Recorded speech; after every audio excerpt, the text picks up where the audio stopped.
एक ब्राह्मण देवता थे जिनका नाम था रामेश्वर। उनकी बूढ़ी माँ थी। वो ब्राह्मण बालक रामेश्वर जी, घर में कोई और तीसरा था ही नहीं, दो ही लोग थे। तीसरे थे तो भोले बाबा शंकर भगवान। वो शिवलिंग वहां पर थी तो उनका पूजन पंडित जी किया करते थे, नित्य पूजन करते थे शिव जी का। और नित्य पूजन करके एक विशेष बात थी,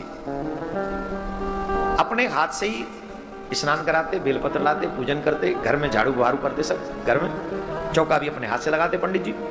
और एक बहुत विशेष बात यह थी कि नित्य भोलेनाथ को खीर बनाकर भोग लगाते थे। शंकर भगवान बड़े चाव से खीर का भोग पाते थे। एक दिन ब्राह्मण देवता सुबह सुबह उठे, सबसे पहले बुहारू लगाई, फिर गाय के गोबर से चौका लगाया। गाय के गोबर से चौका लगाने के बाद में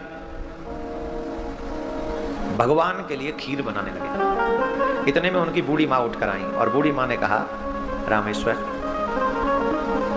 तू कितना ध्यान करता है? अरे मैंने तुझसे कितनी बार कहा है ये झाड़ू चौका तू मत किया कर, ये देवियों के काम है, मैं करूंगी, मुझे क्यों नहीं जगाती? तो वो रामेश्वर कहते हैं, माँ बेटे के होते हुए माँ को ये काम करना पड़े, ये उचित नहीं है, ये अनुचित है। जब खीर बनाकर भोग लगाने लगे तो माँ कहती है, रामेश्वर तुम जैसा पुत्र पाकर कोई भी माँ धन्य हो जाएगी। कोई भी माँ, वो माँ धन्य है जिसे तुम जैसी सुपात्र संतान प्राप्त होती है। जैसे तुम शिव जी की सेवा करते हो ना, वैसे तुम्हारे पिताजी ऐसे ही नित्य खीर का भोग बनाकर शिव जी को भोग लगाते थे।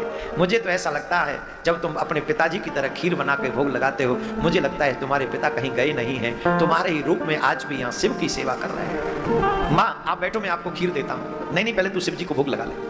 उधर में शंकर भगवान एकदम नेत्र बंद करके कैलाश पर्वत पे मंद मंद मुस्कुरा रहे थे।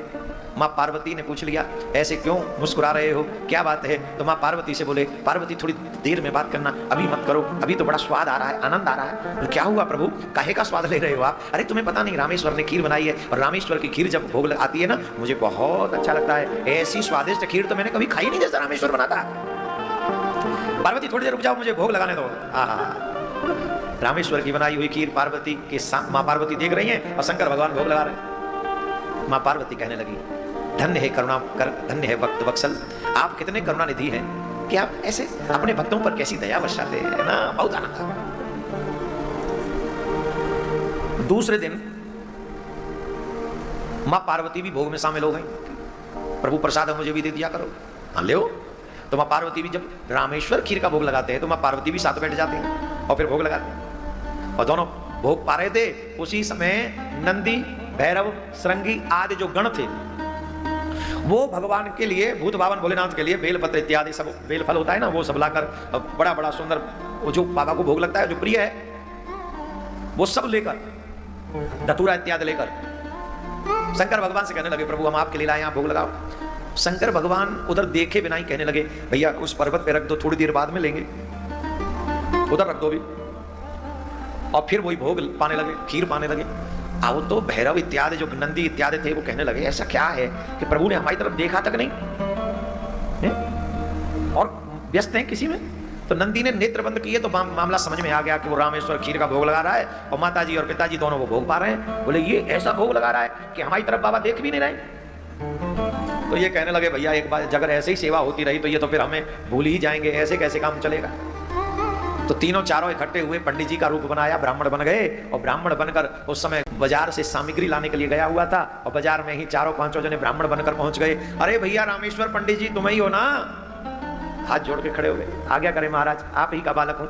अरे भैया बड़ा आनंद आता है तुम्हारा नाम सुनकर, बड़े अच्छे हो, तुम्हारी सेवा की चर्चा तो कैलाश पर्वत पे खूब होती है, हम तुम्हारे बारे में जानते हैं, तुम नित्य भगवान भोलेनाथ को खीर का भोग लगाते, तुम ही हो ना? बोले महाराज आप तो सब जानते हैं, आप तो बहुत पहुंचे हुए हैं। बोले हाँ हम बहुत पहुंचे हुए हैं, हम तुम्हारे पास आए हैं, तुमसे एक बात कहने आए हैं। बोले क्या कहने आए? बोले तुम नित्य नित्य खीर का भोग मत लगाया करो शंकर भगवान को।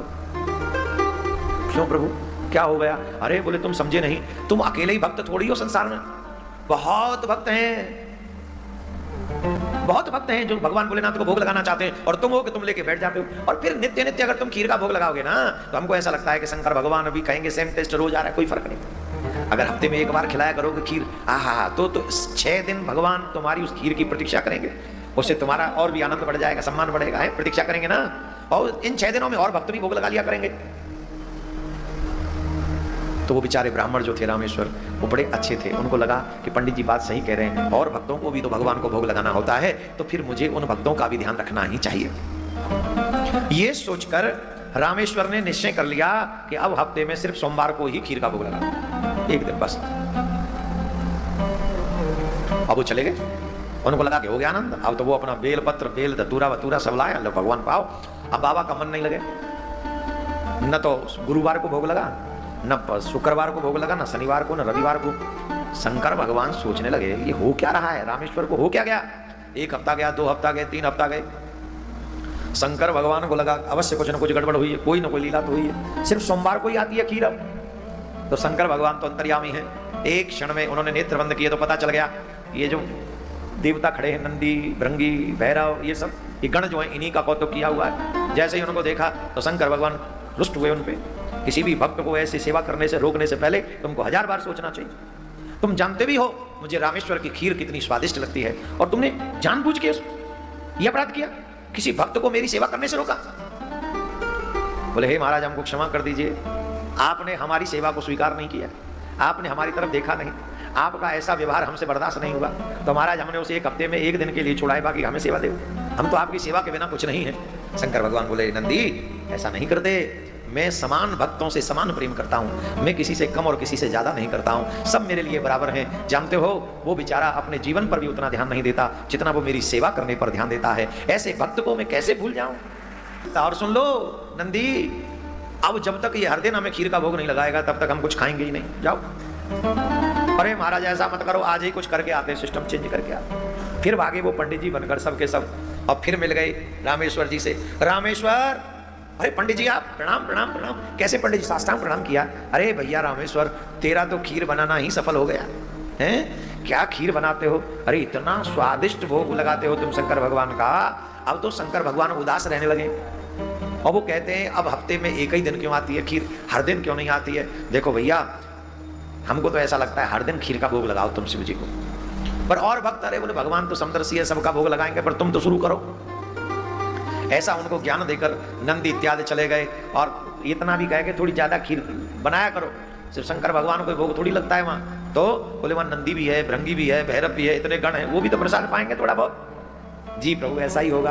और फिर उन्होंने भोग लगाया, और अब तो शंकर भगवान भी खीर खाते हैं, और अब तो नंदी भी खीर खाता है, भैरव भी खीर खाता है, भृंगी भी खाता है, और भी जो गण हैं वो सब थोड़ा थोड़ा प्रसाद। अब आप सोच रहे होंगे वो कितनी खीर बनाता होगा, वो तो उतनी ही खीर बनाता है, पर जब भगवान भोग लगाते हैं तो अपनी कृपा से उसका भंडार भर देते हैं, इसलिए वो खीर और बढ़ जाती है। कुछ समय बाद रामेश्वर का ब्याह हुआ, सुंदर कन्या हुई, 2 बच्चे हुए, और भगवान ने ऐसी कृपा करी पूरा महल सा बना दिया, और उसके घर में उसके परिवार में कोई धन का अभाव नहीं, चकाचक राजाओं जैसा जीवन जीता है। इसके बावजूद भी खीर अपने ही हाथों से भगवान भोलेनाथ के लिए रामेश्वर बनाता है, उस सेवा में कोई समझौता रामेश्वर नहीं करता है। इतना बड़ा धन आने के बाद, धनपति होने के बाद भी रामेश्वर कभी भी भगवान की सेवा को छोड़ता